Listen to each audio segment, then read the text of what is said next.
down in you. You want that old thing back?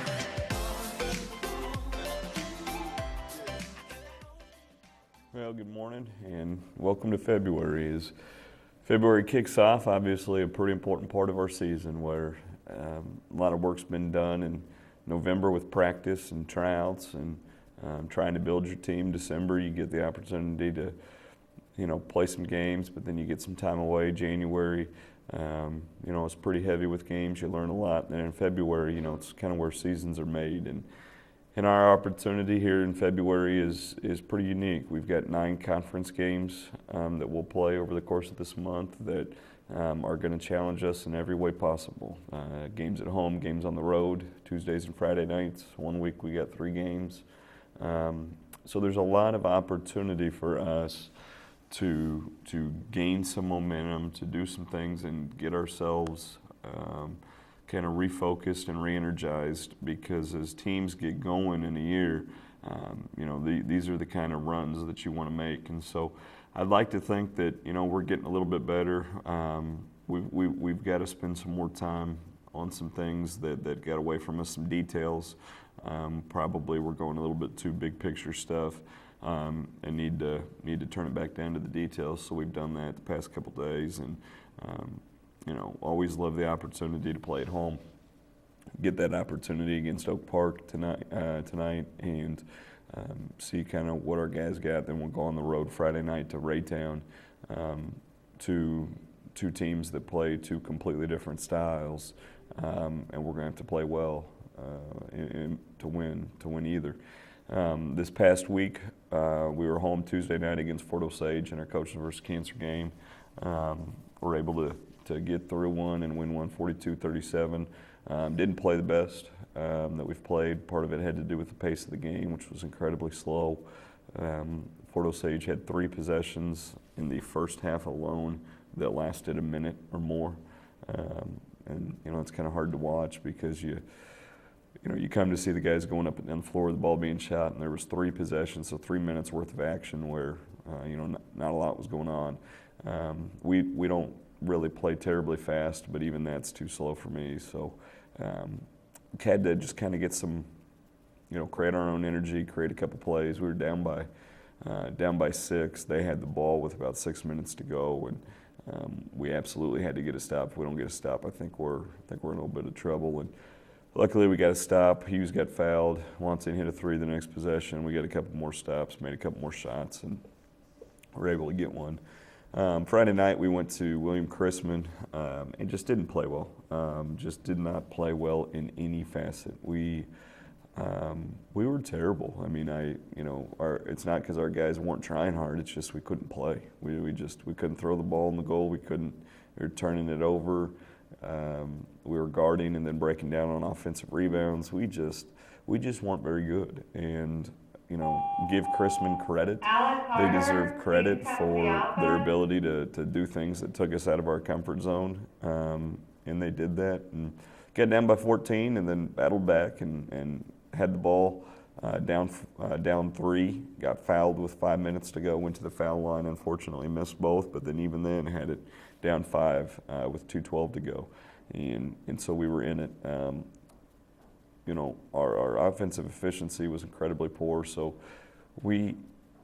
the number of passes per possession once we got into the front court was 2.4.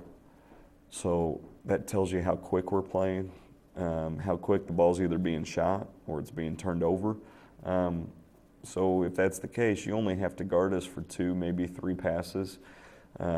Any team can do that. We didn't put pressure on them to make them guard us. And then we were really inefficient otherwise. We missed a lot of shots, and just an absolutely phenomenal statistic in a negative sense, but just a phenomenal statistic. Our starters, not named Michael Hughes, were 0 of 20 from the field with 10 turnovers. And, I've never seen that, ever. But it tells you about the toughness and resolve of our team that we had the ball twice, once in the third quarter and then once in the fourth quarter, and it was a 2-possession game. We still thought we could win it. So, I hope that refocused us. We had a good film session on Saturday, and then had a good practice yesterday. I feel like we got better. I feel like we got back to our details and our intensity. So, I'm excited for this week that's ahead of us. Conference games, you kind of the book's out. You know each other. You're familiar with what they do. They're familiar with us, and it'll be which team execute, which players play better, and I certainly hope it's us tonight. So with that, turn it over to you guys for questions. You said earlier that the conference games are going to be a big challenge for you. Who would you say is going to be your biggest challenge this year in terms of conference opponents? Well, quite candidly, all of them, because now that we will have played Oak Park tonight, we've got extensive tape on Raytown and Staley, and those are the two we haven't played. And those are the two teams that right now are first and second, tied for first and second, basically in our league. Fort Osage gave us fits on Tuesday night. William Crispin beat us at their place. Raytown hasn't lost a game in conference, and they've won, I think, 9 of their last 10 now after starting the year 0-4 or 5. So they're really cooking right now.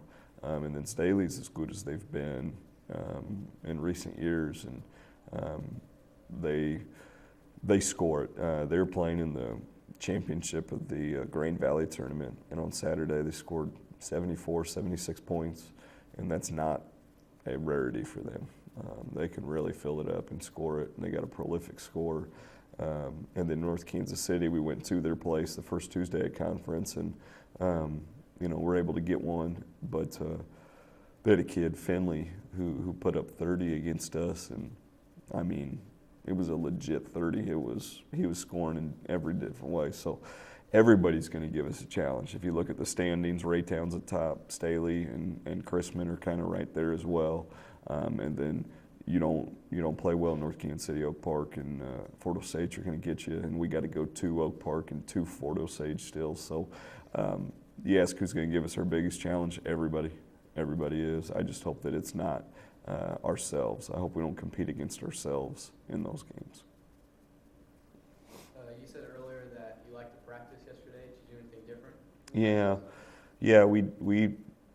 different? Yesterday's practice would have mirrored more an early season practice, where you're trying to instill some things with toughness and energy. We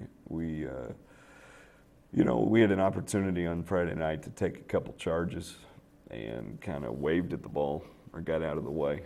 We don't do that, so I had to reinforce that with them. And so we did a drill to increase some toughness there. We had some long possessions where we defended pretty well and then gave up offensive rebounds.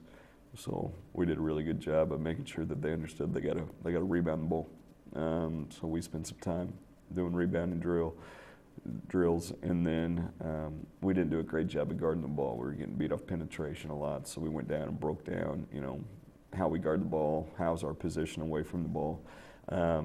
So even though it was practice 54, it looked more like practice 6 or 8, just in the pure amount of drills and the type of drills that we did. The difference being that, in November, we're going 2.5, 3 hours. Last night we went about an hour and a half on the floor, so we were smart to, trying to keep their legs. But that hour and a half that we were there wasn't just shooting and skills. We had to make sure that we instilled that toughness, that energy, the stuff that kind of is the hallmark of who we are.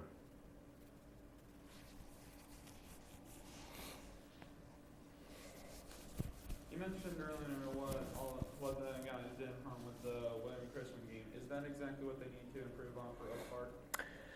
Yeah, great question.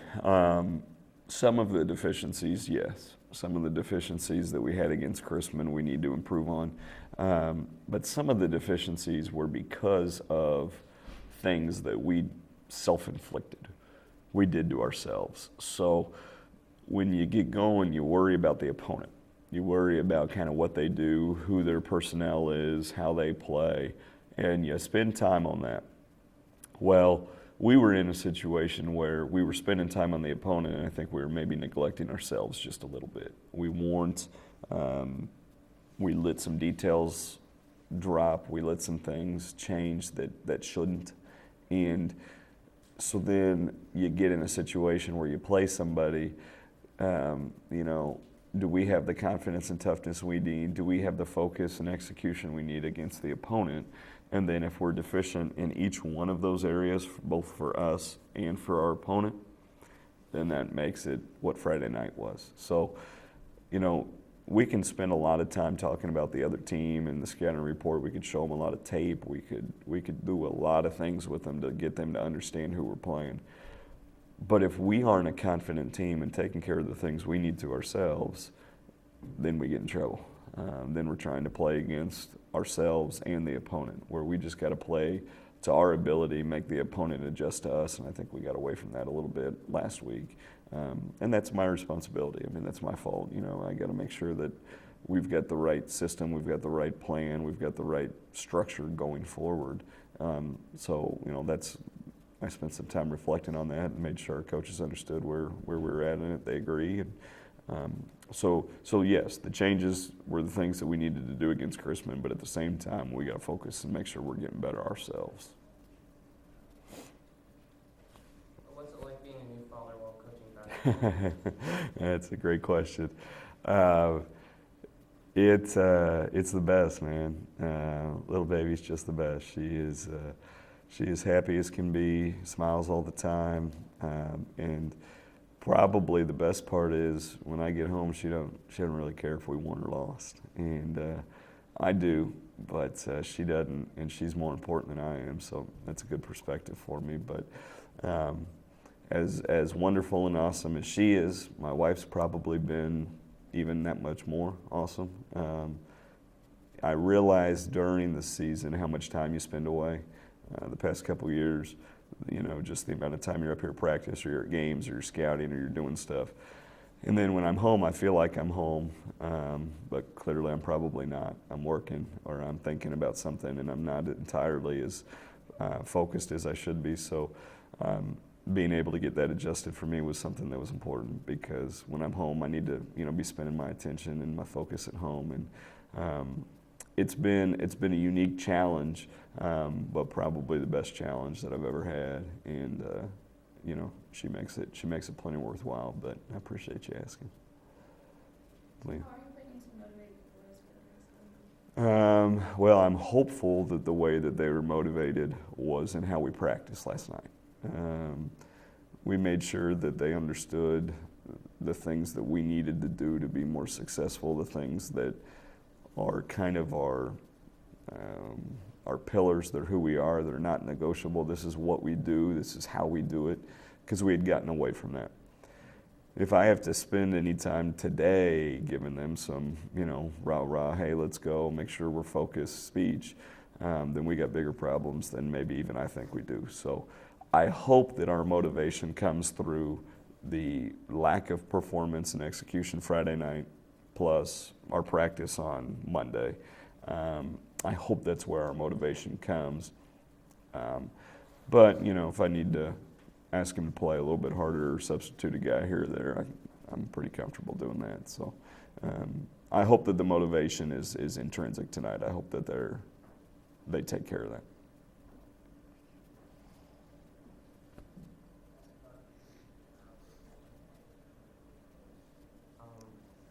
Now that everybody's healthy, how is the rotations and injuries and what's the fact? Yeah. Well, I think that's part of our inconsistency lately. Is it took us 41 practices until we had the full guys that we selected for our varsity JV team to practice together. It took us until our Kearney game. So what was that game? 11 or 12? Game 10, I guess it would have been 10 or 11. Until we had every player for the varsity healthy and eligible and ready to play. So actually, no, let me rephrase that. It wasn't Kearney. It was our North Kansas City game. It was the first game in our conference.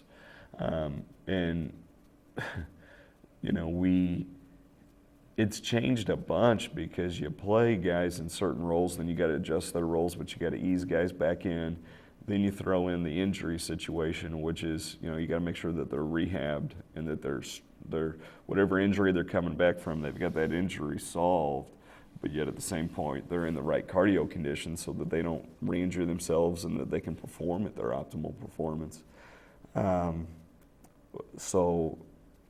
Even Friday night, we didn't have the full allotment of guys. We had a guy sick. Tonight we're gonna have to start a little different because we had some guys sick again. So we're gonna have to throw some different guys out there to start the game. So, you know, your question's really good because how does it affect? Well, it affects everything, and we still haven't got a solid ground or solid footing on what it needs to be. When we did was probably the week we played North Kansas City and we went to St. Louis. And during that stretch, we played the best basketball we had all year. Played well on Tuesday, played really, really well on Thursday, Friday, got smoked on Saturday. But the 3 of the 4 games, we were really good. Then we had 9, 10 days off between games, and I think that negatively impacted us. I think that we got out of the rhythm, we lost an edge a little bit, and so now we need to gain that back. That we're playing, Tuesday, Friday, routinely. So time will tell how it affects us, but I hope that by the time playoffs and March comes around, we've got that solved and we've got that, functioning pretty good. With that, wrap it up for the day. Appreciate you guys coming in. This week. We'll see you tonight at home. Friday night is Raytown, and then 2 opportunities for us to kind of get this thing going. So, crowd last Tuesday night was great. Look forward to seeing you all again this Tuesday, and we'll catch up. We'll catch up a week from today and fill you in about how things went.